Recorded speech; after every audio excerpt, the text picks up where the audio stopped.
As usual, I'm going to be discussing scenes in detail and we'll be going over spoilers, especially since the main conflict this episode is inherently spoilery, so take that at your own will. Opening with Rhaenyra doing some real-life Tinder swiping, this is one scene that I wish was a bit longer and showed us more lords from around the world of Westeros. So far, that's one aspect the show is doing expertly because the world feels like it's lived in and is vibrant. There are so many houses within this world, and it's shown from the sheer amount of characters on display in just these few episodes. Unlike the later seasons of Game of Thrones where it feels like the world is empty and the councils at the end were just made up of friends we made along the way. But here in House of the Dragon, putting emphasis on any minor house further fleshes out the world significantly and gives it a lot of depth. Like, I didn't know who the Blackwoods were, but this kid's actions were badass as hell, and it's very sad that Rhaenyra rejected him. Like, this man is a Chad, and you can't ignore him. Although I think they cut to the next scene right before he was about to throw up.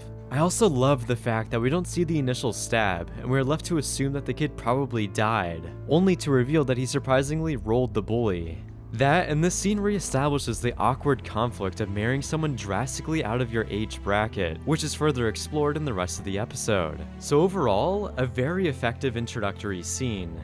Then, already for this episode, due to its nature, we're getting into spoilers since Rhaenyra is getting the hots for Daemon Targaryen.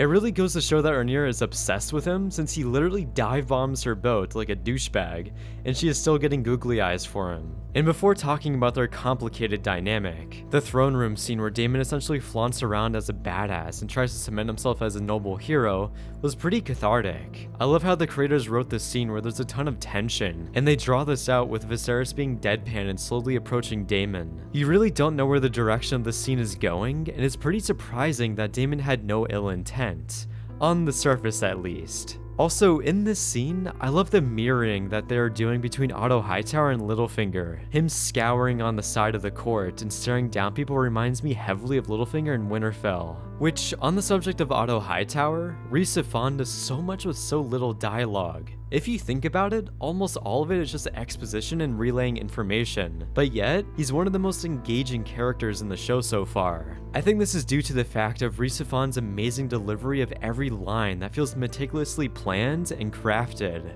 Even him saying a simple line like, "Your Grace," has different variations that's infused with different connotations. What must I say at Your Grace? Your Grace. Your Grace. Your Grace. I'm sorry, Your Grace. That's hardly how I viewed it, Your Grace. Well, you honor me, Your Grace. Your Grace. Otto Hightower also takes a character beat between almost every line of dialogue to thoroughly show us what he's feeling. The scene in which he's relaying the information of Rhaenyra's night out with Daemon shows so much hesitation between each line of dialogue. It's engrossing to see so much conflict within him just telling the king information, because Otto doesn't know if he should do the right thing and notify the king, thus angering him, or sweep this under the rug. You can even draw from the scene that Otto wanted to tell Viserys this information and is putting on a show of hesitation, but I think the brief shot before this scene tells the opposite of this. It looks like he's preparing to do a heinous act, like he's going to regret. Because Otto is a very smart man, and I don't think he'd want to intentionally lie to the king to gain further value, but instead, I think he genuinely is trying to do a good job being hand, so he can mutually gain more power in the process. So it's kind of sad to see him try his best and tell Viserys the hard truths, just for him to lose his position as hand. And you never know, maybe I'm reading it the wrong way and Otto is doing some five-head Littlefinger mind games. That's just the beauty of these scenes because they're so complex that you can just interpret them in a multitude of different ways. It's also really good to see Viserys getting a scene where he isn't making any grave errors. It gives his character more of a moment to shine since he hasn't had a lot of victories. But even this action could bring about consequences. I just hope that Lionel Strong ends up becoming the hand because that's a loyal guy that I want to see in the spotlight. Moving on, we have the social gathering outside within the Red Keep, and there's two moments in particular that struck me. The first one being that I'm loving that Viserys is becoming more of an alcoholic. He's really channeling his inner Bobby B, and him laughing at his wife was hilarious. And I like the fact that the writers are trying to rekindle the relationship between Alicent and Rhaenyra. Them relating over the disgusting and absurd fact of a bunch of male lords in the realm fiending over them was pretty wholesome. Then the scene even manages to cut deeper when Rhaenyra says that she doesn't want to be a prisoner in a castle forced to have children, since that's essentially what's happening to Alicent. Their relationship is just so tragic so far, because they are genuinely friends deep down, but because of their positions and statuses, they're going to be pitted against each other. So it's nice to get a small taste of them liking each other's company before the knives come out. Within this scene, we also have Rhaenyra and Daemon getting along, and so far their chemistry together is so infectious. I think the contrast of Rhaenyra kind of being unimpressed or not very enthused by most people's company, to them being with Daemon where she's always happy around him, further emphasizes how much she really likes him. And if anyone thinks their relationship so far is weird, just remember that the Targaryens are very incestuous. So honestly, that doesn't bother me at all, and this is a fantasy at the end of the day. As long as they seem like they actually like each other, then the potential romance between them is a-okay.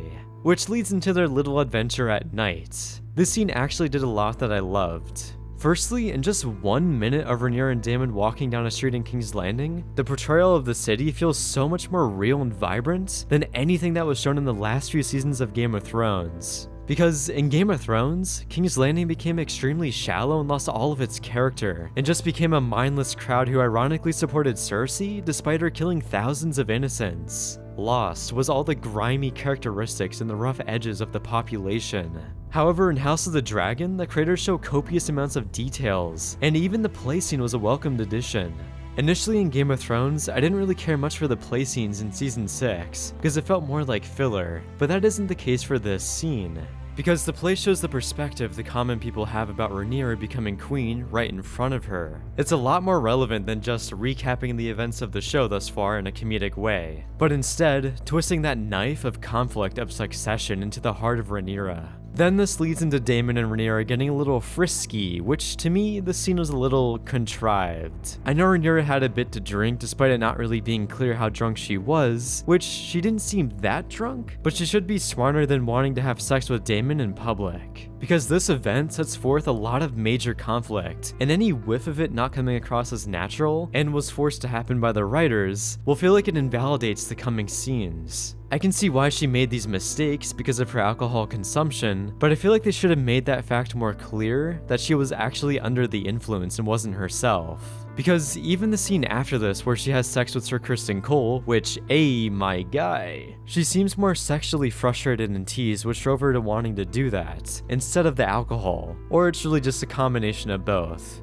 One aspect about this scene though that I really liked was the contrast between Alicent spending her night with Viserys and Rhaenyra and Daemon having a night out, showing love and happiness, and then the opposite side of the coin where it's more of an obligation and duty that's becoming taxing, is an overall smart way to showcase these two scenes together that perfectly utilizes parallel editing. That, and Alicent in these scenes is doing a magnificent job. All these young actors so far are really surprising me. Like, these are genuinely some outstanding performances. Next, we have Daemon and Viserys' confrontation.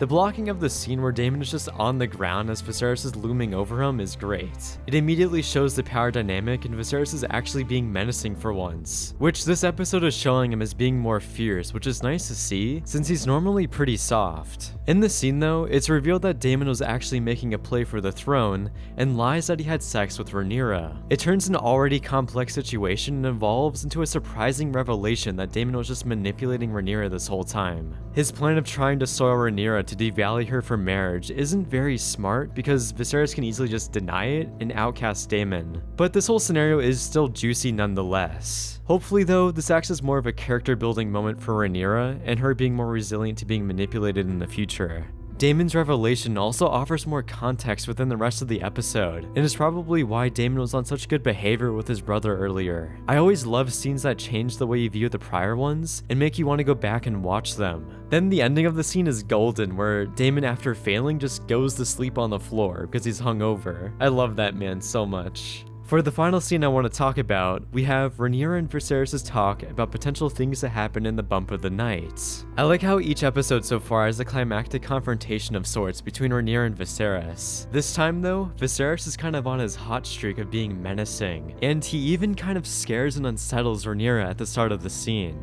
He opens the dialogue with responsibilities that Rhaenyra has inherited, and he again references a song of Ice and Fire and talks about the prince who was promised. Which, going back to the first episode, I don't think they should keep reminding the audience of the underwhelming end of Game of Thrones. Like, yes, the prince who was promised is so important that David and Dan completely dropped that notion altogether and just allowed Arya to kill the Night King because they wanted to subvert expectations. So the creators putting the emphasis on this in House of the Dragon is a little distracting to say the least, but the rest of the scene is obviously great. Anything between Viserys and Rhaenyra is always stellar, and all the conflict they trudge through together is very engaging. Overall, episode 4 was really good, and initially after finishing it, I wasn't that crazy about the episode, but after thinking about it more, it really grew on me. Massive thanks to the writers for being skilled enough to write dramatic material that doesn't overly rely on spectacle. Thank you for watching, and let me know what you thought about episode 4 of House of the Dragon.